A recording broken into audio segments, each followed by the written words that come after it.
ഗുരുകരണത്തിലേക്ക് സ്നേഹവന്ദനം. ജ്ഞാനികളുടെ യാത്രയെക്കുറിച്ച് പറഞ്ഞാണ് നമ്മൾ അവസാനിപ്പിച്ചത്. ഇതര ആചാരങ്ങളിലും പാരമ്പര്യങ്ങളിലും മതങ്ങളിലുമൊക്കെ ആഴത്തിൽ വേരും നിൽക്കുമ്പോൾ തന്നെ ക്രിസ്തുവിന് വേണ്ടി കണ്ണിൽ നനവും ഹൃദയത്തിൽ പ്രണാമവും ഒക്കെ സൂക്ഷിക്കാൻ പോകുന്ന ജ്ഞാനികളുടെ പരമ്പരകൾ ആരംഭിക്കുന്നത് അവിടെ നിന്നാണ്. എല്ലാ കാലത്തും പ്രകാശം കിട്ടിയ മനുഷ്യർ ആ ക്രിസ്തുവിനെ ഓർക്കുമ്പോൾ അറിയാതെ കൈകൂപ്പി നിൽക്കുന്നുണ്ട്. അവരുടെ കണ്ണുകളിലൊരു നനവുണ്ട്. ഒരു ട്രെയിൻ യാത്രയിൽ തൻ്റെ അടുക്കിലിരുന്ന് ചെറുപ്പക്കാരൻ വായിക്കുന്ന പുസ്തകം അവനെ കണ്ണിനെ പ്രകാശിപ്പിക്കുന്നറിഞ്ഞൊരു ബുദ്ധഗുരു, വയോധികനായ ബുദ്ധഗുരു ആ ചെറുപ്പക്കാരനോട് പറഞ്ഞു, ഒന്നത് ഉറക്കെ എനിക്ക് വേണ്ടി വായിക്കാവോ? അപ്പോൾ ആ ചെറുപ്പക്കാരൻ വായിച്ചു തുടങ്ങി. ആത്മാവിൽ ദരിദ്രർ ഭാഗ്യവാന്മാർ, ദൈവരാജ്യം അവരുടേത്. വിശക്കുന്ന ഒരു ഭാഗ്യവാന്മാർ, കരയുന്ന ഒരു ഭാഗ്യവാന്മാർ, നീതിക്ക് വേണ്ടി പീഡനമേൽക്കുന്ന ഒരു ഭാഗ്യവാന്മാർ. ഓരോരോ വരികൾ വായിക്കുമ്പോൾ ഈ ബുദ്ധഗുരുവിൻ്റെ മിഴികൾ ഞാൻ ആനന്ദഹർഷം കൊണ്ട് നിറഞ്ഞൊഴുകിയ. ഇത് തീർന്നപ്പോൾ ഗുരുജി പറഞ്ഞു, എനിക്കറിയാം നിശ്ചയമായി ബുദ്ധയുടെ വാക്കുകൾ. ചെറുപ്പക്കാരൻ പുഞ്ചിരിയോടെ പറഞ്ഞു, അല്ല സർ, ഇത് ബുദ്ധയല്ല, ഈ ജീസസ് ഓഫ് നസ്രത്തിൽ യേശുവിൻ്റെ തിരുമൊഴികളാണ്. അപ്പോൾ ഗുരുജി, ഈ വയോധികനായ ഗുരുജി പറഞ്ഞു, പേരുകൾ എനിക്കത്ര പ്രധാനപ്പെട്ടതല്ല, പക്ഷെ ഒന്നെനിക്കറിയാം, നിശ്ചയമായൊരു ബുദ്ധയ്ക്ക് മാത്രമേ ഇത് പറയാൻ പറ്റൂ, പ്രകാശമുള്ള ഒരാൾക്ക് മാത്രമേ പറയാൻ പറ്റൂ. അപ്പോൾ അയാൾ അനുഷ്ഠിച്ചിരുന്ന മതശീലങ്ങളിലേക്കോ പാരമ്പര്യങ്ങളിലേക്കോ ഒരാൾ വരണമെന്ന് പോലുമില്ല. ഓരോരുത്തർക്കും തങ്ങളുടെ ഇടങ്ങളിൽ നിന്നുകൊണ്ട് ഈ ഗുരുവിനെയും പ്രണമിക്കാവുന്നേ ഉള്ളൂ. ഇത്തരം പ്രണാമങ്ങൾ എല്ലായിടത്തും നടക്കുന്നുണ്ട്. ഉദാഹരണത്തിന് പുട്ടപർത്തിയിൽ 2 ദിവസമാണ് ശ്രീ സത്സായി ബാബ വെള്ള അങ്കി ധരിക്കുന്നതെന്ന് നിരീക്ഷിക്കപ്പെടുന്നു. ഒന്ന്, മറ്റു ദിവസങ്ങളിൽ സഫ്രൻ അങ്കി ധരിക്കുക. ഒന്ന്, അദ്ദേഹത്തിൻ്റെ തന്നെ ജന്മദിനത്തിലാണ്. 2, ക്രിസ്മസ് ദിനത്തിലാണ്. മറ്റൊരു ഗൗരവമായ നിരീക്ഷണം, ഏറ്റവും ഭേദപ്പെട്ട ക്രിസ്മസ് ദിനാചാരം നടക്കുന്ന രാമകൃഷ്ണ മിഷന്റെ ആശ്രമങ്ങൾക്കകത്ത്. അത് പുലരി തൊട്ട് അന്തി വരെ ആ ദീർഘമായ സത്സംഗങ്ങളുണ്ട്, പ്രണാമങ്ങളുണ്ട്, ആ പ്രാർത്ഥനാമഞ്ജരികളുണ്ട്. നമ്മുടെ കാലത്തിൽ പോലും ഇത് വളരെ കൃത്യമായിട്ട് ശ്രദ്ധിക്കാവുന്നേ ഉള്ളൂ. ഇതര സംസ്കാരങ്ങളുള്ളവർ എന്തുമാത്രം ആദരവാണ് ക്രിസ്തുവിൻ്റെ പുലർത്തുക. സാഹിത്യത്തിൽ പോലും ശ്രദ്ധിക്കാവുന്നേ ഉള്ളൂ. അമ്മ മേരിയെക്കുറിച്ചൊക്കെ കാലാകാലങ്ങളായിട്ട് നമ്മൾ പറയുമ്പോൾ പോലും മേരിയെക്കുറിച്ചുള്ള ഏറ്റവും നല്ല ഒരു 10 പുസ്തകങ്ങൾ നിശ്ചയമായിട്ടും 2 പുസ്തകങ്ങളില്ല, 10 പുസ്തകങ്ങൾ പോലും എണ്ണിയെടുക്കാനില്ലെന്ന് എൻ്റെ തോന്നല. മേരിയെക്കുറിച്ചുള്ള പുസ്തകങ്ങൾക്കകത്ത് ഏറ്റവും മീതിയായിട്ട് വരുന്നത് 2 പുസ്തകങ്ങളാണെന്ന് ഞാൻ വിചാരിക്കുന്നത്. ഒന്ന് KP അപ്പൻ എഴുതിയ മധുരം നിൻ ജീവിതം എന്ന് പറയുന്ന പുസ്തകം. രണ്ടാമതായിട്ട് P മോഹൻ്റെ അമ്മകന്യകയാണ്. നമുക്കറിയാം, ഈ 2 ഗ്രന്ഥങ്ങൾ എഴുതിയവരും ഈ ഒരു ആചാരവുമായി ബന്ധപ്പെട്ട് നിൽക്കുന്നവരല്ല. ഏതൊരു ആചാരങ്ങളിൽ നിൽക്കുമ്പോഴും ഏതൊരു മതപാരമ്പര്യങ്ങൾ നിൽക്കുമ്പോഴും പ്രകാശം നിറഞ്ഞവരോട് അവർ പുലർത്തുന്ന പ്രണാമമായിട്ട് തന്നെ വേണം നമ്മൾ ഈ ജ്ഞാനികളുടെ യാത്രയൊക്കെ കാണാനായിട്ട്. ഉജ്ജയിനിലെ ബിഷപ്പ് മലയാളം അദ്ദേഹം പറഞ്ഞു, ആ ദിവസം ഉജ്ജയിൻ എന്ന് പറയുന്നത് നമുക്കറിയാം ഹൈന്ദവരുടെ ഏറ്റവും പ്രധാനപ്പെട്ട സിറ്റികളിലൊന്ന്, 4 സിറ്റികളിലൊന്ന്. അതുകൊണ്ടാണല്ലോ ഈ കുംഭമേള അവിടെ വെച്ച് നടക്കുന്നത്. 4 നഗരങ്ങളിൽ വെച്ചാണ് ഈ കുംഭമേള നടക്കുന്നത്. അതിലൊന്നാണ് ഉജ്ജയിൻ എന്ന് പറയുന്നത്. അപ്പം അത്രയും ഹൈന്ദവമായ അടിവേരുകളുള്ള അഗാധമായ പ്രകാശമുള്ള ക്ഷേത്ര നഗരമാണ് ഉജ്ജയിൻ എന്ന് പറയുന്നത്. എന്നിട്ടോ ആ ക്രിസ്മസ് ദിനത്തിൽ ഏതാണ്ട് 1 ലക്ഷത്തോളം പേര്, അക്ഷരാർത്ഥത്തിൽ 1 ലക്ഷത്തോളം പേര് വന്ന് ആ പള്ളിയിൽ വന്നിട്ട് പുൽക്കൂടിലെ ഉണ്ണിയെ വണങ്ങി ദർശൻ്റെ ആ ഒരു സൗഭാഗ്യവും പ്രകാശവും നേടി പുറത്തേക്ക് പോകുന്നു. ഇതര സംസ്കാരങ്ങൾ ക്രിസ്തുവിനോട് പുലർത്തുന്ന അത്രയും ആദരവ് ആ ക്രിസ്തുവിനോട് ബന്ധപ്പെട്ട് കരുതുന്നവർ പുലർത്തുന്നുണ്ട് എന്ന ഒരു ശങ്കയും സന്ദേഹവും എല്ലാ കാലവും ഞാൻ കൊണ്ട് നടക്കുന്നുണ്ട്. എനിക്ക് അതിനകത്ത് ഭേദപ്പെട്ട് ഉത്തരം തരാൻ പോലും പറ്റുന്നില്ല പലപ്പോഴും. എന്തുകൊണ്ടാണ് തിരിച്ച് അങ്ങനെയൊക്കെ സംഭവിക്കാതെ പോവുക? അത് നമ്മുടെ പിഴ, എൻ്റെ പിഴ, നമ്മുടെ വലിയ പിഴ. അപ്പോൾ ആ ജ്ഞാനികളുടെ ആ ഒരു ദർശനവുമായി ബന്ധപ്പെട്ട് നമ്മൾ ഒന്ന് കാണേണ്ട മറ്റൊരു വിചാരം എന്ന് പറയുന്ന അവരർപ്പിച്ച സമ്മാനം, ജ്ഞാനികളുടെ സമ്മാനം. സ്വാഭാവികമായിട്ട് ആ സമ്മാനങ്ങൾക്ക് മീതെയായിട്ട് നമ്മൾ വിചാരിക്കുന്നതിനേക്കാൾ കൂടുതൽ ആ പ്രകാശം ഉണ്ടാകും. ആ പ്രകാശം വീണ ആ സമ്മാന പൊതികൾ നമ്മളോട് എന്താണ് പറയുന്നത്? എപ്പോഴും ഈ സമ്മാനങ്ങൾക്കകത്ത് 2 പ്രതലങ്ങളുണ്ടെന്നാണ് പറയുന്നത്. 2 റിഫ്ലക്ഷൻസ് വന്ന് വീഴുന്നുണ്ട്. ഒന്ന്, നമ്മൾ ആർക്കു വേണ്ടിയാണ് ഈ സമ്മാനം കൽപ്പിച്ച് വെക്കുന്നത്, ആർക്കു വേണ്ടിയാണ് നമ്മൾ ഈ സമ്മാനം കരുതി വെക്കുന്നത്, അയാളുമായി ബന്ധപ്പെട്ട ഒരു പ്രതലം അതിനകത്തുണ്ട്. 2, ഈ സമ്മാനം കൊടുക്കുന്നവർ തന്നെ പ്രതലം. കണ്ടൊരു ജാപ്പാനീസ് ചിത്രം കണക്കാം. അവരുടെ ഒരു ആചാരം എന്ന് പറയുന്നത് ഒരു സമ്മാനമായിട്ട് അവർ കരുതുന്ന പലപ്പോഴും ഈ പുഴയിൽ നിന്ന് കണ്ടെത്തുന്ന ഇങ്ങനെ വളരെ മിനുസമുള്ള വെള്ളാരം കല്ലുകളാണ്. ഇപ്പോൾ ഒരു മകൻ ചെറുപ്പത്തിൽ അവനെ അപ്പനിട്ടിട്ട് പോയതാണ്. അയാളുടെ മധ്യവയസ്സിൽ അയാളുടെ സ്നേഹിതയോട് പറയുകയാണ്, ഞാൻ എൻ്റെ അപ്പന് കൊടുത്തൊരു സമ്മാനത്തെക്കുറിച്ച് ഞാൻ ഓർക്കുന്നുണ്ട്. ഞങ്ങളിങ്ങനെ പുഴയോരത്തോട് നടന്നു പോകുമ്പോൾ ഞാൻ ആ പുഴയുടെ വശങ്ങളിൽ ഇറങ്ങിയിട്ട് എൻ്റെ അപ്പയ്ക്ക് വേണ്ടി, അച്ഛന് വേണ്ടി ഏറ്റവും മിനുസമുള്ളൊരു കല്ല് തപ്പിയെടുത്തു. എന്നിട്ട് അതാണ് അയാളുടെ ഉള്ളങ്കയിലോട്ട് വെച്ച് കൊടുത്തത്. പകരം അപ്പൻ്റെ കല്ലെടുത്ത് എൻ്റെ കയ്യിലോട്ട് വെച്ചു. എൻ്റെ കയ്യിൽ ഇപ്പോഴും അതിൻ്റെ ചോര പൊടിയുന്നുണ്ട്. അപ്പം ഈ രണ്ട് കല്ലുകൾക്കകത്തും അവരുടെ റിഫ്ലക്ഷൻ കിടപ്പുണ്ട്. ആ കഥ, ആ സിനിമയുടെ ഒരു സൗന്ദര്യം വെച്ചെന്നാൽ വർഷങ്ങൾക്ക് ശേഷം ഈ മകനെ വിട്ടുപോയ അപ്പൻ മരിക്കുന്നുണ്ട്. അത് ഇയാളുടെ മകനാണെന്നൊക്കെ അറിയുമ്പോൾ ഇയാളെ തേടി പോലീസുകാർ വരുന്നു. അങ്ങനെ അപ്പനെ കാണാനായിട്ട് ചെല്ലുമ്പോൾ അയാൾ മരിച്ച് അധികം നേരം ആവുന്നില്ല. അയാൾ കൈയൊക്കെ അയാളിങ്ങനെ മുറുക്കെ പിടിച്ചിരിക്കുക. എന്നിട്ട് ഈ മകൻ അപ്പൻ്റെ കൈയൊക്കെ ഇങ്ങനെ നേരെ പിടിക്കുമ്പോൾ വർഷങ്ങൾക്ക് മുമ്പ് ഈ മകൻ കയ്യിൽ വെച്ച് കൊടുത്ത ആ മിനുസമുള്ള വെള്ളാരം കയ്യിൽ അയാൾ ഉള്ളെങ്കിൽ ഇപ്പോഴും ഉണ്ട്. സമ്മാനങ്ങളെന്ന് പറയുന്നത് നമ്മൾ വിചാരിക്കുന്ന കണക്ക് അത്ര കാഷ്വലായിട്ട് എടുക്കേണ്ട ഒരു കാര്യമല്ല. അതിനകത്ത് ഒത്തിരി റിഫ്ലക്ഷൻ സാധ്യമുള്ള, ഒത്തിരി ഓർമ്മകളുമായിട്ട് ബന്ധപ്പെട്ടതാ. പോപ്പ് ജോൺ ബോളിൻ്റെ മുറിക്കകത്ത് ഒരു പൊടിഞ്ഞു തുടങ്ങിയ ഒരു സെസ്കോപ്പ് ഉണ്ടായിരുന്നു പറയുക. ഉണ്ടായിരുന്നു. അദ്ദേഹത്തിന് ചെറുപ്പത്തിലെ മാതാപിതാക്കന്മാർ നഷ്ടപ്പെട്ട. പിന്നെ ഈ ഭൂമിയിലെ അയാളുടെ ബന്ധു എന്ന് പറയുന്നത് ഒരു ജ്യേഷ്ഠൻ മാത്രമാണ്. ഡോക്ടറായിരുന്നു അദ്ദേഹം. ഒരു പകർച്ചവ്യാധിയുടെ സമയത്ത് ഈ ഡോക്ടർ മരിച്ചു. 21 വയസ്സേ ഉള്ളെന്ന് ഈ പോപ്പിന്, ഈ ജോൺ പോളിന്. അന്ന് ആരോ അയാളുടെ മുറിയിൽ നിന്ന് ഇദ്ദേഹത്തിന് അനുജന് വേണ്ടി കണ്ടെത്തി കൊടുത്ത് അയാൾ ഉപയോഗിച്ചിരുന്ന സ്റ്റെതസ്കോപ്പ് ആ ജീവിതത്തിൻ്റെ അവസാനത്തോളം ഈ വയോധികം കൂടെ കൊണ്ട് നടന്നിരുന്നു.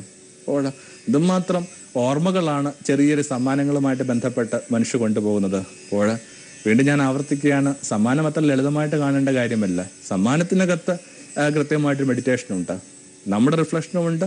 ആർക്ക് വേണ്ടി നമ്മൾ കരുതി വെക്കുന്നു അവരുമായി ബന്ധപ്പെട്ട് നമ്മുടെ ചില ധാരണകളും അതിനകത്ത് കിടപ്പുണ്ട്. ഫ്രാൻസിസിന് ക്ലാര കൊടുത്തൊരു സമ്മാനം. ആദ്യകാലത്തൊക്കെ ഈ ക്ലാര കൊടുക്കുന്ന സമ്മാനങ്ങളൊക്കെ ഈ മനുഷ്യൻ, ക്ലാര എന്ന് പറയുന്നത് ഫ്രാൻസിന് സഹയാത്രികയാണ്. ആദ്യകാലത്തൊക്കെ ഈ ക്ലാര കൊടുക്കുന്ന സമ്മാനങ്ങളൊക്കെ ഈ മനുഷ്യൻ വിസമ്മതിക്കുക, വേണ്ടെന്ന് വെക്കുക. എന്നിട്ടും അവസാനം ഈ മനുഷ്യന് വേണ്ടി ഈ സ്ത്രീ ഒരു സമ്മാനം ഉണ്ടാക്കി കൊടുക്കുന്നുണ്ട്.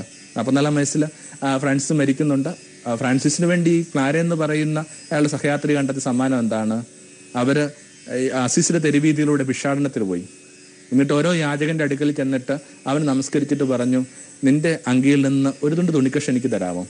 ഇവരെ കണ്ണ് നിറയെ. കാരണം ജീവിതകാലം മുഴുവൻ എല്ലാവരുടെയും മുമ്പിൽ ഇങ്ങനെ യാചിച്ച് തീരുന്ന കരുതിയ തങ്ങളുടെ മുമ്പിൽ ആരോ വന്ന് എന്തെങ്കിലും ചോദിക്കുന്നുണ്ട്.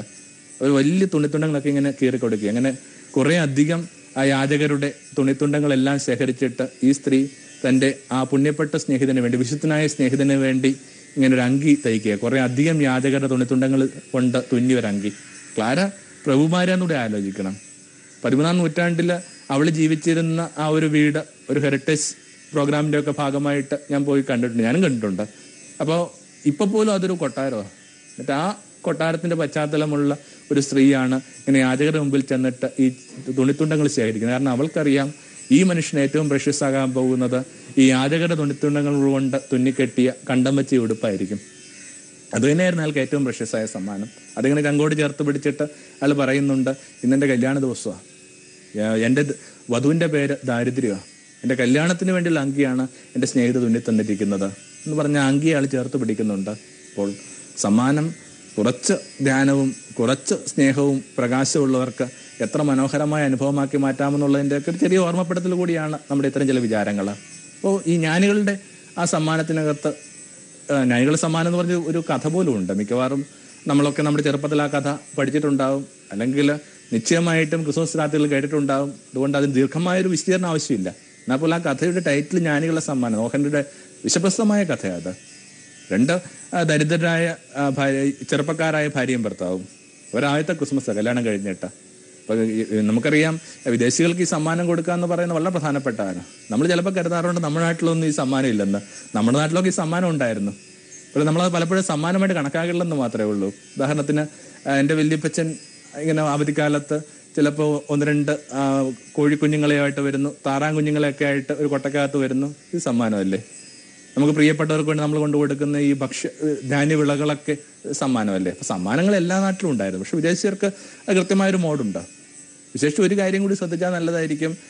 വിദേശങ്ങളിലൊക്കെ അവർ സമ്മാനം കൊടുക്കുന്ന ക്രിസ്മസ് ദിനത്തിലല്ലേ. എപ്പിഫനി എന്ന് പറയുന്ന ക്രിസ്മസിന് ശേഷമുള്ളൊരു പ്രധാനപ്പെട്ട ദിനം. ആ പ്രധാനപ്പെട്ട ദിനം എന്ന് പറയുന്നത് ജ്ഞാനികളുടെ വരവിനെ കമ്മറേറ്റ് ചെയ്യാൻ വേണ്ടിയുള്ള ആ ദിവസമാണ് അവർ സമ്മാനങ്ങൾ കൈമാറുക. ഇതാവട്ടെ ആ കഥയിലേക്ക് തന്നെ നമുക്ക് വരാം. ഈ ഒരു അവൾ എന്തുമാത്രം വിചാരിച്ചില്ല അയാൾക്ക് കൊണ്ട് സമ്മാനം കണ്ടെത്താനുള്ള പണമില്ല അവളുടെ അടുക്കൽ. പിന്നെ അവൾക്ക് ആകപ്പാട് ചെയ്യാവുന്ന ഒരൊറ്റ കാര്യം, അവൾക്ക് ഇങ്ങനെ നീണ്ട മുടിയിഴകളുണ്ട്. ഭയങ്കര അവളുടെ ചന്തവുമായിട്ട് ബന്ധപ്പെട്ട ഒന്നാണത്. ജിമെന്ന് അവൻ്റെ പുരുഷൻ്റെ പേര്, ഡെല്ലാന്ന് ഇവളുടെ പേരും. ഈ മുടിയിഴകൾ ജിമിന് ഏറ്റവും ഭയങ്കര ഇഷ്ടമുള്ള കാര്യമാണ്. പക്ഷേ ഇപ്പോൾ അവൾ കടുങ്കൈ ചെയ്യാൻ പോവുകയാണ്. എന്താണത്? ജിമ്മിന് ഇങ്ങനെ പരമ്പരാഗതമായിട്ട് കിട്ടിയ വളരെ ഒരു ഏൻഷ്യൻ്റ് എന്ന് വിശേഷിപ്പിക്കപ്പെടാവുന്ന ഒരു വാച്ചുണ്ട്. പക്ഷെ അത് കെട്ടാൻ പറ്റുന്നില്ല. കാരണം അത്രയും പ്രധാനപ്പെട്ട ഈ വാച്ചിന് കെട്ടാൻ പറ്റുന്ന ഒരു സ്ട്രാപ്പ് എന്ന് പറയുന്നത്, ചെയിൻ എന്ന് പറയുന്ന സംഭവം വാങ്ങാനായിട്ട് ഇയാളെ ആവശ്യം കാശില്ല. ഇവള് വിചാരിക്കുന്നു ഈ ക്രിസ്മസിന് ഇയാൾക്ക് വേണ്ടി ഞാനൊരു വാച്ചിന് വേണ്ടി ചെയിൻ കണ്ടെത്തും. അതിനവൾ കണ്ട മാർഗം എന്ന് വെച്ചാൽ എൻ്റെ തലമുണ്ടനം ചെയ്യാന്നുള്ള. എന്നിട്ട് അതുകൊണ്ട് ഈ വിഗുണ്ടാക്കുന്ന കമ്പനിക്ക് കൊടുക്കാന്നുള്ള. അവളത് ചെയ്തു, തലമുണ്ടനം ചെയ്തു. എന്നിട്ട് ഒരു ഷോൾ കൊണ്ടൊക്കെ മറച്ചു പിടിച്ചിരിക്കുക. അപ്പോഴാണ് പുറത്തുനിന്ന് ബെല്ല് കേൾക്കണത്. ഇപ്പം എങ്ങനെ ഇവനെ അഭിമുഖീകരിക്കണം എന്ന് അറിയാൻ പാടില്ല. അപ്പം അതൊക്കെ ഈ കാര്യങ്ങൾ ഇവളുടെ മുമ്പിലേക്ക് ഇടുകയാണ്. അപ്പോൾ ഇവൾ പറഞ്ഞു തുടങ്ങി, ഇങ്ങനെ എനിക്ക് നിനക്കൊരു സമ്മാനം തരാനായിട്ട് എനിക്ക് ആഗ്രഹമുണ്ടായിരുന്നു, അതുകൊണ്ട് ഞാനൊരു സമ്മാനം നിനക്ക് വേണ്ടി വാങ്ങി. പക്ഷെ അതിനുവേണ്ടി ഞാൻ കുഞ്ഞൊരു നിനക്ക് ഇഷ്ടമില്ലാത്തൊരു കാര്യം ചെയ്തിട്ടുണ്ട്, എൻ്റെ മുടി മുറിച്ച് കൊടുത്തിട്ടുണ്ട്. ഇവിടെ ഒരു നിമിഷം ഇവനിങ്ങനെ നിശ്ചലനായിട്ട് നിൽക്കുക. എന്താ ഇത്രയും ഇയാൾ അപ്സെറ്റ് ആകുന്നത് കണ്ടിട്ട് ഇവള് തന്നെ ഭയപ്പെടുക, എന്താ ഇത്രയും സംഭവിക്കുന്നത്. ഇപ്പോൾ വളരെ ശാന്തനായിട്ട് ഇയാൾ പറഞ്ഞു, നിനക്കറിയാവോ ആ വാച്ച് ഇപ്പം എൻ്റെ കൈവശമില്ല, ഞാൻ ആ വാച്ച് വിറ്റും. എന്തിനു വേണ്ടിയാണ്? നിനക്കൊരു സമ്മാനം വാങ്ങിത്തരാൻ വേണ്ടിയാണ്. നിനക്ക് ആ സമ്മാനം എന്താണെന്ന് അറിയാൻ ആഗ്രഹമില്ലേ? ഉണ്ട്. അത് നിന്റെ ഈ നീണ്ട മുടികൾക്ക് വേണ്ടി ഞാൻ കരുതി വെച്ചൊരു മനോഹരമായ, കുറേ മാസങ്ങൾക്ക് മുമ്പ് തന്നെ ഒരു കടയിൽ കണ്ടെത്തിയ വളരെ വിലപിടിപ്പുള്ള ഒരു കേശാഭരണം. ഇനി നമ്മളത് എവിടെ അണിയിക്കും? രണ്ടുപേരും കൂടി ഇങ്ങനെ കണ്ണീരോട് കൂടി ഇങ്ങനെ ചേർത്ത് പിടിച്ച് നിൽക്കുക. ആ കഥ ഓഹൻ്റെ അവസാനിപ്പിക്കുന്ന ഇങ്ങനെയാണ്: ലോകത്തെ ഏറ്റവും മണ്ടന്മാരായ, ഫൂളിഷായ ഒരു പുരുഷൻ സ്ത്രീയായത്. പക്ഷേ ഒന്നോർക്കുമ്പോൾ ഇവരല്ലേ യഥാർത്ഥ ജ്ഞാനികൾ, ഇവരല്ലേ ഈ ക്രിസ്തുവിനെ കാണാനായിട്ട് വന്ന സമ്മാനമർപ്പിച്ച ആ ജ്ഞാനികളുടെ യഥാർത്ഥമായ പരമ്പര തുടരുന്നത്. അതാ ശരി, യഥാർത്ഥ ജ്ഞാനമാണ് ഇത് വാസ്തവത്തിൽ. എന്താ യഥാർത്ഥ ജ്ഞാനം സമ്മാനമായിട്ട് ബന്ധപ്പെട്ടുണ്ടാവുന്നത്? ഈ സമ്മാനങ്ങൾക്ക് പിന്നിൽ ഇത്തിരി ഒരു ഉപ്പുരസം ഉണ്ടാവണം. അത് കണ്ണീരിൻ്റെ പരലായിരിക്കാം, അല്ലെങ്കിൽ വിയർപ്പിൻ്റെ ഉപ്പുരസമായിരിക്കാം. എന്തെങ്കിലും ഒരാൾ ഇത്തിരി സഹിച്ചതിൻ്റെ ഒരു അടയാളം, എന്തോ ചില കാര്യങ്ങൾ വേണ്ടെന്ന് വെച്ചതിൻ്റെ അടയാളം ഉള്ളപ്പോഴാണ് ഈ സമ്മാനങ്ങൾ പ്രശസ്തമാവുക. ഞാൻ ഓർക്കുന്നു, ഞങ്ങളുടെ ഒരു മകൾ അന്നെന്നാവുള്ള പേര്, 2 വയസ്സുള്ളപ്പോൾ അവൾക്ക് ഏറ്റവും ഇഷ്ടപ്പെട്ട ഒരു കളിപ്പാട്ടം എന്ന് പറയുന്നത് സാന്താക്ലോസിൻ്റെ ഒരു കളിപ്പാട്ടം. ഇത് അവളിങ്ങനെ ചങ്കോടി ചേർത്ത് കൊണ്ട് നടന്നിരുന്നത്. കാരണം അവൾക്ക് വളരെ പ്രിയപ്പെട്ട ഒരാൾ കൊടുത്ത. എന്നിട്ടും 2 വയസ്സിൽ താഴെയുള്ളൊരു കുട്ടി തൻ്റെ എന്ത് ചെയ്യുന്നുണ്ട്, വളരെ പ്രിയപ്പെട്ട ഒരു വ്യക്തിക്ക് ഈ സമ്മാനം എടുത്തു കൊടുക്കുക 2-ാം വയസ്സിൽ. നമുക്ക് ചിലപ്പോൾ സങ്കല്പിക്കാൻ പോലും പറ്റത്തില്ല. കുട്ടികൾ ആ കളിപ്പാട്ടം കൈമാറി നിങ്ങൾ എവിടെയെങ്കിലും കേട്ടിട്ടുണ്ടോ? അപ്പോൾ ഇവൾ ഈ സമ്മാനം കീർത്തങ്ങളിൽ ഇതിരുന്നോട്ടെ എന്ന് പറഞ്ഞ് കൊടുക്കുമ്പോഴേക്കും ഓർമ്മിക്കണം, ഈ സമ്മാനത്തിന് പിന്നിൽ അവളുടെ ചെറിയ ഹൃദയത്തിൻ്റെ സങ്കടത്തിൻ്റെ പരലുകൾ വന്ന് വീണിട്ടുണ്ടാകും. അപ്പോൾ സമ്മാനം പ്രശസ്തമാവുന്നതിനകത്ത് നിങ്ങളുടെ ഇൻവോൾവ്മെൻറ്റ് ഉണ്ടാകുമ്പോഴാണ്. ജ്ഞാനികളുടെ ആ സമ്മാനത്തിലേക്ക് തന്നെ വരാം. ആ സമ്മാനത്തിനകത്ത് തീർച്ചയായിട്ടും ആ ക്രിസ്തുവുമായി ബന്ധപ്പെട്ട അവരുടെ പ്രകാശം നന്നായിട്ട് കിടപ്പുണ്ട്. പിന്നെ അവർ ക്രിസ്തുവിനോട് പുലർത്താൻ പോകുന്ന നിലപാടാണ് അതിൻ്റെ സെക്കൻഡ് ഫേസ്. നമുക്ക് അങ്ങനെ 2 പ്രതലങ്ങളിലായിട്ട് ഈ സമ്മാനത്തെ ഒന്ന് വേഗത്തിൽ വായിച്ചെടുക്കുന്ന നല്ലതാണ്. എന്തൊക്കെയായിരുന്നു അവർ കൊടുത്ത സമ്മാനം എന്ന് പറയുന്നത്? 1 സ്വർണം, 2 കുന്തിരിക്കം, 3 മീറ. സ്വർണം എന്ന് പറയുന്നത് ഇങ്ങനെ പ്രഭുക്കന്മാർക്ക്, രാജാക്കന്മാരുടെ ഒക്കെ മുമ്പിൽ കൊണ്ടുപോയി അർപ്പിച്ചുകൊണ്ടിരുന്ന ഒരു ഗിഫ്റ്റാണ്. അതിൻ്റെ ഒരു അടയാള വാസ്തവത്തിൽ സമ്മാനം എന്ന് പറയുന്നത് തന്നെ ഒരു അടയാളമാണ്. കാരണം അതിന് വലിയൊരു റിയാലിറ്റിയെ നിങ്ങൾക്ക് മുമ്പിൽ വെളിപ്പെടുത്തുന്ന ഒന്നിൻ്റെ പേരാണ് ഈ സമ്മാനം എന്ന് പറയുന്നത്. അപ്പം എനിക്ക് തോന്നുന്നു ഈ സമ്മാനവുമായി, അടയാളങ്ങളുമായി ബന്ധപ്പെട്ട് പഠിക്കുന്നവർ ആദ്യം പഠിക്കേണ്ട ഒരു കുഞ്ഞു സംഭവം ഈ സമ്മാനങ്ങളുമായി ബന്ധപ്പെട്ട ചില പാഠങ്ങളൊക്കെയാണ്. അങ്ങനെയെങ്കിൽ ഈ സ്വർണം എന്ന് പറയുന്ന ആർക്കാ അർപ്പിക്കണം? നമ്മൾ ഓർമ്മിക്കണം, പിറക്കാനായിട്ടൊരു കൂരയില്ലാത്തൊരു മനുഷ്യനെ. ക്രിസ്മസ് ഇന്ന് വലിയ ആഘോഷമൊക്കെ ആയിട്ട് നമ്മൾ കൊണ്ടാടുമ്പോൾ പോലും ഓർമ്മിക്കണം, ഈ കൊട്ടിയടച്ചൊരു സത്രത്തിന് പുറത്തായിട്ട് ഒരു പുരുഷനും സ്ത്രീ നിന്നിരുന്നു, നിറവേറുള്ള അയാളുടെ ഭാര്യ നിന്നിരുന്നു. ഒടുവിൽ അവർ കണ്ടെത്തിയ ഇടമാണ് ഈ തൊഴുത്തെന്ന് പറയുന്നത്. ആ ഇടത്തിൽ വന്നിട്ടാണ് ഈ സ്വർണം അർപ്പിക്കുന്നത്. എൻ്റെ അർത്ഥം എന്താണ്? ഇയാൾ രാജാവ് തന്നെ. എന്താ രാജാവ് എന്നൊക്കെ പറയുന്നത്? സമൃദ്ധിയിൽ ജീവിക്കുന്ന മനുഷ്യൻ്റെ പേരാ രാജാവ്. നസ്രത്തിലെ യേശുവിനെ കണക്ക് സമൃദ്ധി ജീവിച്ച ആരെങ്കിലും ഉണ്ടോ? പറഞ്ഞു വരുമ്പോൾ അലഞ്ഞടക്കുന്ന മനുഷ്യനാണ്. കിളികൾ പോലും കൂര കെട്ടുന്ന നാട്ടിനകത്ത് കൂര കെട്ടാത്ത മനുഷ്യനാണ്. അന്തി ഉറങ്ങാനായിട്ട് അമരങ്ങളിൽ കിടന്നുറങ്ങിയ മനുഷ്യനാണ്. വിശക്കുമ്പോൾ സഹോദരന്മാർ, സ്നേഹിതരൊക്കെ പൊട്ടിച്ചു കൊടുത്ത കതിർമണികൾ ഭക്ഷിച്ച മനുഷ്യനാണ്. പക്ഷെ ഇത്രയും സമൃദ്ധി ജീവിച്ചൊരു മനുഷ്യനുണ്ട്. അപ്പോൾ എവിടെയൊക്കെ മനുഷ്യരിങ്ങനെ തങ്ങളിൽ തന്നെ സമൃദ്ധമായിട്ട് ജീവിക്കുമ്പോൾ, ആഘോഷമായിട്ട് ജീവിക്കുമ്പോൾ, ഇങ്ങനെ പരിധികളില്ലാതെ കൊടുക്കുമ്പോൾ അവരെയൊക്കെ വിളിക്കേണ്ട വാക്ക് സുൽത്താൻ എന്നാ. ജ്ഞാനികൾക്കറിയാം ഈ തൃപ്തരായിട്ട് ജീവിക്കാൻ പോകുന്ന മനുഷ്യരാണ് ഭൂമിയിൽ ഏറ്റവും വലിയ സുൽത്താൻമാരെന്ന്. അല്ലാത്തവരെന്ത് സുൽത്താൻമാരെ പറഞ്ഞിട്ട് എന്താ കാര്യം? അപ്പോൾ നിശ്ചയമായിട്ടും അത് ഈ മനുഷ്യൻ ജീവിതത്തെ പുലർത്താൻ പോകുന്ന ഒരു ആറ്റിറ്റ്യൂഡിൻ്റെ ഭാഗമാണ്. നമുക്കറിയാം എല്ലാ രാജവംശങ്ങളുമായിട്ട് ബന്ധപ്പെട്ട് നമ്മൾ എന്തൊക്കെ പ്രധാനപ്പെട്ടതായിട്ട് കരുതുന്നത്, എന്തൊക്കെയാണ് ട്രേറ്റ് എന്ന് കരുതുന്നത്, അതൊന്നും ഇയാളില്ല. എന്നിട്ട് ഈ മനുഷ്യനെ ഈ രാജാവായിട്ട് ആരൊക്കെ തിരിച്ചറിയുന്നുണ്ട്. ഈ പൂജരാജാക്കന്മാരെന്ന് കരുതുന്ന ഇവർ തിരിച്ചറിയുന്നില്ലേ? ജ്ഞാനികൾ തിരിച്ചറിയുന്നില്ലേ? പിന്നെ ജീവിതത്തിൻ്റെ വേറൊരു ഘട്ടത്തിൽ വെച്ചിട്ട് കുറേ കുഞ്ഞുങ്ങൾ തിരിച്ചറിയുന്നുണ്ട്. അതുകൊണ്ടാണ് അവൻ ഓശാന പാടുന്നത്. മരിക്കുന്നതിന് മുമ്പായിട്ട് അവൻ്റെ കൂടെ കിടന്ന് കൊല്ലപ്പെട്ട ഒരു സഹതടവുകാരൻ അല്ലെങ്കിൽ സഹകുറ്റവാളി എന്നൊക്കെ കരുതപ്പെടാവുന്ന ഒരാൾ എന്താ പറയുന്നത്? നിന്റെ രാജ്യം വരുമ്പോൾ എനിക്ക് അതിനകത്ത് ഇടം തരണമേ. അപ്പോൾ എല്ലാ കാലങ്ങളിലും ആരോ ചിലർ അവൻ്റെ രാജ്യത്തെ തിരിച്ചറിയുന്നുണ്ടോ? ഒന്നെങ്കിൽ ആ രാജ്യം തിരിച്ചറിയാൻ നിങ്ങൾക്ക് ജ്ഞാനത്തിൻ്റെ പ്രഭ വേണം, അല്ലെങ്കിൽ കുഞ്ഞുങ്ങളുടെ നിഷ്കളങ്കത വേണം, അല്ലെങ്കിൽ വളരെ ഗൗരവമായ ഒരു മാനസാന്തര അനുഭവം ഉണ്ടാവണം. അപ്പോൾ അങ്ങനെയുള്ളവർക്ക് ഇവൻ്റെ രാജ്യത്തെക്കുറിച്ച് നല്ല ധാരണയുണ്ട്. അപ്പോൾ ഹൃദയങ്ങളുടെ രാജാവിന്, പുറത്തുള്ളതല്ല അകത്തുള്ള എൻ്റെ രാജാവിന് പ്രണാമമായിട്ട് ഈ സ്വർണ്ണം ഇരിക്കട്ടെ. പിന്നെ നാച്ചുറലായിട്ട് എന്ത് ചെയ്യുന്നുണ്ട്, കുന്തിരിക്കം എന്ന് പറയുന്ന ഈ പൗരോഹിത്യമൊക്കെ ആയിട്ട് ബന്ധപ്പെട്ടാണ്, ബലിയർപ്പണമോ പൂജയോ ഒക്കെ ആയിട്ട് ബന്ധപ്പെട്ട പള്ളികളുടെ ഗന്ധം പോലും കുന്തിരിക്കത്തിൻ്റെ ഗന്ധമാണെന്നൊക്കെ നമ്മൾ നിരീക്ഷിക്കുന്നുണ്ടല്ലോ. അപ്പോൾ ഇത് ഈ പറയുന്ന പ്രീസ്റ്റ് എന്ന് പറയുന്ന സങ്കല്പം നമുക്കറിയാം, ക്രിസ്തു പുരോഹിത ശ്രേണിയിൽപ്പെട്ട ഒരാളല്ല. അയാൾ പറഞ്ഞു വരുമ്പോൾ തച്ചൻ്റെ മകനാ. പിന്നെ കുറച്ചുകൂടിയൊക്കെ എന്ത് ചെയ്യുന്നുണ്ട്, ഭേദപ്പെട്ടൊരു വേരുകൾ കണ്ടെത്താൻ ശ്രമിക്കുന്നവർ അവൻ്റെ പാരമ്പര്യത്തെ ആ ക്ഷത്രിയം എന്ന് പറയുന്ന ഒരു പാരമ്പര്യമായിട്ട് ബന്ധപ്പെടുത്തി പറയും. എന്തായാലും അയാൾ ഈ പറയുന്ന പുരോഹിതൻ എന്ന് പറയുന്ന ക്ലാസിൻ്റെ ഭാഗമല്ല. അപ്പോൾ എന്താ പിന്നെ പുരോഹിതൻ എന്ന് പറഞ്ഞ അർത്ഥം? ഒരു ക്ലാസ്സിൽ പറക്കുന്ന ഒരു സംഭവം എന്നല്ലേ പുരോഹിതൻ എന്ന് പറയുന്നത്. അതിങ്ങനെ ദൈവത്തിനും മനുഷ്യനും മധ്യ ആരൊക്കെയാണോ ഒരു പാലം പണിയാൻ തയ്യാറാവുന്ന അവരെയൊക്കെ വിളിക്കേണ്ട വാക്കാണ് പുരോഹിതർ. പൊന്തിഫക്സ് എന്ന് പറഞ്ഞ വാക്കിനകത്തു നിന്നാണ് ഈ പുരോഹിതൻ എന്ന് പറഞ്ഞ വാക്ക് വരുന്നത്. പൊന്തിഫക്സ് എന്ന് പറഞ്ഞ വാക്കിൻ്റെ അർത്ഥം പോലും എന്താണ്? ബ്രിഡ്ജ് മേക്കർ എന്നുള്ള. അപ്പോൾ ഈശ്വരനും എനിക്കും മധ്യേ പാലം പണിയുന്ന ഒരാളായിരിക്കും നിശ്ചയമായിട്ടും ഇയാൾ. അയാൾക്ക് ഈ കുന്തിരിക്ക മർച്ചനായി കൊള്ളട്ടെ. ഒടുവിലായിട്ട് ആ മീറ എന്ന് പറയുന്നത്, എല്ലാ മനുഷ്യരും, ഭൂമി ജനിച്ച മനുഷ്യരൊക്കെ തീർച്ചയായിട്ടും മരിക്കണം. പക്ഷെ ഈ മരിക്കാൻ വേണ്ടി മാത്രം ജനിച്ചു എന്ന് പറയുന്ന ഒരാൾ നിശ്ചയമായിട്ടും ക്രിസ്തുവായിരിക്കും. കാരണം അയാളുടെ മരണമൊക്കെ അയാളുടെ ചോയ്സിന്റെ ഭാഗമായിട്ടാണ് പറയുന്നത്. അതുകൊണ്ടാണല്ലോ മരിക്കുന്നതിന് മുമ്പായിട്ട് അയാൾ പറയുന്നത്, എൻ്റെ ജീവൻ ആരും എന്നിൽ നിന്ന് എടുത്തതല്ല, ഞാൻ സ്വയമേ അർപ്പിക്കുന്ന. ബാക്കി നമ്മുടെ മറ്റുള്ളവരെല്ലാവരുടെയും ജീവനെ എന്തൊക്കെ കവർന്നു, രോഗം കവർന്നെടുക്കുന്നു, വാർദ്ധക്യം കവർന്നെടുക്കുന്നു, ശത്രുക്കൾ കവർന്നെടുക്കുന്നു, അപകടങ്ങൾ കവർന്നെടുക്കുന്നു. പക്ഷെ ഇയാളുടെ മരണം മാത്രം അയാൾ സ്വയം തീരുമാനിക്കുന്ന, ആരും എൻ്റെ ജീവൻ എന്നിൽ നിന്ന് എടുക്കുന്നതല്ല, ഞാൻ സ്വയമേ അർപ്പിക്കുന്ന. അപ്പൊ ക്രിസ്തു എന്തൊക്കെയായിരിക്കും എന്നുള്ളതിൻ്റെ മനോഹരമായ റിഫ്ലക്ഷനാണ് ഈ ജ്ഞാനികൾ വെച്ച് നീട്ടിയ സ്വർണം, കുന്തിരിക്കം, മീറ തുടങ്ങിയ സമ്മാനങ്ങളാണ്.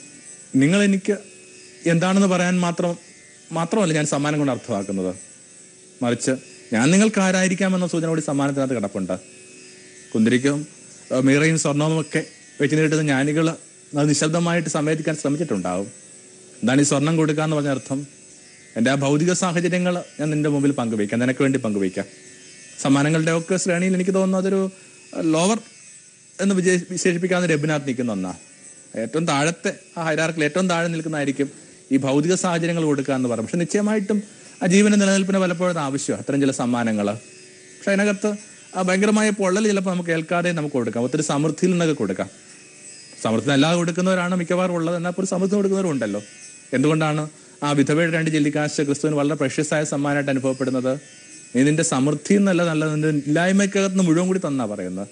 സ്വാഭാവികമായിട്ട് ഈ ഭൗതിക സാഹചര്യങ്ങൾ കൊടുക്കുക, കൈമാറുക എന്ന് പറയുന്ന ഈ സമ്മാനങ്ങളിൽ നിശ്ചയമായിട്ടും അത് ഉണ്ട്. അത് നമുക്ക് ഒഴിവാക്കാനോ നിഷേധിക്കാനോ അല്ല, ഒഴിവാക്കേണ്ടത് പോലും കാര്യമില്ല.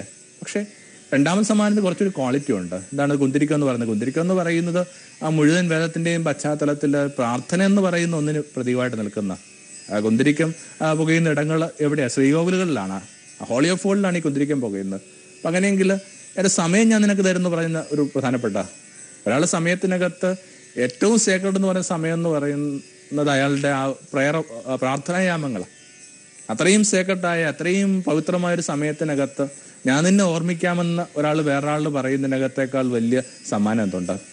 പലപ്പോഴും ആ ഒരു സമ്മാനത്തിൻ്റെ പ്രഷ്യസ്നെസ് നമുക്ക് പലപ്പോഴും മനസ്സിലാവുന്നില്ല. ഒരാൾ നിങ്ങൾക്ക് വേണ്ടി പ്രാർത്ഥിക്കുന്നു എന്ന് കരുതുന്നതിനേക്കാൾ വലിയ സമ്മാനം എന്താ ഉള്ളത്? കാലാകാലങ്ങളായിട്ട് നമ്മുടെ മക്കൾക്ക് വേണ്ടി അമ്മമാർ കരുതി വെച്ചിരിക്കുന്ന സമ്മാനം അതല്ലേ? എന്തുമാത്രം അവർ യാത്രയ്ക്ക് പോകുമ്പോഴും, എന്തുമാത്രം അലയുമ്പോഴും, എന്തുമാത്രം ഇടറുമ്പോഴും അമ്മമാർ പറയുന്നുണ്ട്, നിശ്ചയമായിട്ട് മക്കളെ പ്രാർത്ഥിക്കാം. ഇപ്പോഴും ജീവിതത്തിന്റെ പ്രതിസന്ധിയിൽ നിങ്ങളത് അവരൊന്നും ആവശ്യപ്പെടുന്നില്ലേ? അമ്മ പ്രാർത്ഥിക്കണേ, കൂട്ടുകാർ പ്രാർത്ഥിക്കണേ. തിരിച്ചു അങ്ങോട്ടൊക്കെ നമ്മൾ പറയാൻ കിട്ടുകയൊക്കെ ചെയ്യാറില്ല ഇതിനകത്ത്. അപ്പം നിശ്ചയമായിട്ടും കുറെ കൂടി നമ്മൾ ശ്രദ്ധിക്കേണ്ട ഒരു മേഖല സമ്മാനങ്ങൾക്കകത്തെന്ന് പറയുന്നത് ഇത് തന്നെ. ഒരാൾ അയാളുടെ ആ പ്രാർത്ഥനായാമങ്ങളെ സമ്മാനമായിട്ട് കൊടുക്കുക എന്നുള്ള. മൂന്നാമത്തത് ആ മീറ എന്ന് പറയുന്നത് ഞാൻ നേരത്തെ സൂചിപ്പിച്ചു, മരണവുമായിട്ട് ബന്ധപ്പെട്ടൊരു സമ്മാനമാണ്. ക്രിസ്തുവിന്റെ മരണവുമായിട്ട് ബന്ധപ്പെട്ട് നിൽക്കുന്ന കണക്ക് ഞാൻ നിനക്ക് വേണ്ടി മരിക്കാമെന്ന് പറയുന്നതാണ് ഒരുപക്ഷെ ഏറ്റവും മനോഹരമായ സമ്മാനം. അതുകൊണ്ടൊക്കെ ആയിരിക്കണമല്ലോ നസ്രത്തിൽ യേശു പറയുന്നത്, സ്നേഹിതർക്ക് വേണ്ടി സ്വന്തം ജീവൻ നൽകുന്നതിനേക്കാൾ വലിയ സമ്മാനമൊന്നുമില്ല. ഏതാണ്ട് ആ അർത്ഥത്തിലുള്ള വാക്ക് ക്രിസ്തു ഉപയോഗിക്കുന്നത്. അതിനേക്കാൾ പ്രധാനപ്പെട്ടതായിട്ട് ഒന്നുമില്ലെന്നാണ് പറയുന്നത്. ഒരാൾ എന്നെ തന്നെ നീ എടുത്തുകൊള്ളുക എന്ന് പറയുന്നതാണ് ഭൂമിയിലേക്ക് വെച്ച് ഏറ്റവും മനോഹരമായ സമ്മാനം. അർത്ഥം ഇത്രയേ ഉള്ളൂ, നിങ്ങളെ തന്നെ സമ്മാനമായിട്ട് കൊടുക്കാൻ പറ്റുന്ന ഒരു പെഡസ്റ്റലാണോ നിങ്ങൾ നിൽക്കുന്നത്? നിങ്ങളെക്കാൾ വലിയ സമ്മാനം എന്തുണ്ട്? അവനവൻ്റെ ജീവനെ സമ്മാനമായിട്ട് കൊടുക്കുക എന്ന് പറഞ്ഞതിൻ്റെ അർത്ഥം വളരെ നാടകീയമായിട്ട് നമ്മൾ ഉറ്റവരുടെ ജീവൻ സംരക്ഷിക്കാൻ വേണ്ടി നമ്മുടെ ജീവിതം ബലികൊടുക്കുക എന്നുള്ളതൊക്കെ അല്ല. വഴിയിലൂടെ നടന്നു പോകുമ്പോൾ കുഞ്ഞിനെ ഇടിക്കാൻ പോയ വണ്ടിയിൽ നിന്ന് രക്ഷിക്കാനായിട്ട് കുഞ്ഞിനെ ചാടി രക്ഷിച്ച അമ്മയുടെ കഥയൊക്കെ നമ്മൾ കഴിഞ്ഞ ദിവസം പത്രത്തിൽ വായിച്ചു. അത്ര നാടകീയമായ സംഭവങ്ങളൊക്കെ നമ്മുടെ ജീവിതം സംഭവിക്കണമെന്നില്ല. എപ്പോഴും അങ്ങനത്തെ നാടകീയമായ അനുഭവങ്ങളുടെ ഒരു സഞ്ചിത രൂപമൊന്നും അല്ല ജീവിതം എന്ന് പറയുന്നത്. പക്ഷെ നിങ്ങൾ കൊടുക്കുന്ന ശ്രദ്ധ, നിങ്ങൾ കൊടുക്കുന്ന കരുതൽ, അവർക്കിണങ്ങിയ മട്ടിൽ നിങ്ങൾ ജീവിക്കാൻ ശ്രമിക്കുന്നത്, അവർക്ക് നിങ്ങളുടേതാണെന്ന് പറയുന്നതിൻ്റെ പേരിൽ ലജ്ജ അനുഭവപ്പെടാതിരിക്കുക എന്നുള്ളതൊക്കെ അല്ലേ നിങ്ങളെ സമ്മാനമായിട്ട് കൊടുക്കുക എന്ന് പറയുന്നതിൻ്റെ പോലുള്ള അഗാധമായ പ്രണയത്തിലും ധ്യാനത്തിലും ഒക്കെ അത്തരം ചില സമ്മാനങ്ങൾ സംഭവിക്കുന്നുണ്ട്. എന്നെ നീ എടുത്തുകൊള്ളുക. ഒരു സഹശയനം പോലും വാസ്തവത്തിൽ അതിൻ്റെ ഒരു റിഫ്ലക്ഷൻ വേണ്ടിയിട്ടുള്ളതാണെന്ന് കാണാൻ തുടങ്ങുമ്പോൾ എത്ര നല്ലതാണ്. എന്നെ നിങ്ങൾ എടുത്തുകൊള്ളുക. അപ്പോൾ ഈ ഒരു പ്രതലത്തിൽ ഒരു സമ്മാനത്തിൻ്റെ ഒരു ഡിഫറൻസ്, സമ്മാനത്തിൻ്റെ ചില പ്രതലങ്ങളെയൊക്കെ ഒന്ന് മനസ്സിൽ വെക്കുന്നതല്ല. നിങ്ങൾക്ക് നിങ്ങളുടെ പുറത്തുള്ള കാര്യങ്ങൾ കൊടുക്കാൻ പറ്റും, നിങ്ങളുടെ പ്രാർത്ഥനയാമങ്ങൾ കൊടുക്കാൻ പറ്റും. അൾട്ടിമേറ്റായിട്ട് നിങ്ങളെ തന്നെ സമ്മാനമായിട്ട് കൊടുക്കുക എന്നുള്ള ഒരു മനുഷ്യൻ നല്ലതുപോലെ മദ്യപിച്ചു. പക്ഷേ അയാൾ വളരെ ഫാമിലി ബോണ്ടായൊരു മനുഷ്യനാണ്. നല്ലപോലെ മദ്യപിക്കും, പക്ഷെ കുഞ്ഞുങ്ങളോട് ഭയങ്കര ഇഷ്ടമാണ്.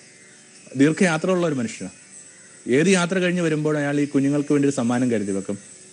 ഇത്തവണ അയാൾ തൻ്റെ റെയിൽവേ സ്റ്റേഷനിൽ വന്ന് ഇറങ്ങുമ്പോൾ കുഞ്ഞുങ്ങൾക്ക് വേണ്ടി സമ്മാനം തപ്പിയെടുക്കാൻ മാത്രം ഉള്ള ഒരു അത്രയും ഒരു സോബറല്ലേ മനുഷ്യൻ. അതുകൊണ്ട് ഒരു പോർട്ടറോട് പറഞ്ഞു, നീ എന്നെ സഹായിക്കുക. ഇത് വലിയൊരു കടയിൽ ഇവർ രണ്ടും കൂടി ചെന്നു.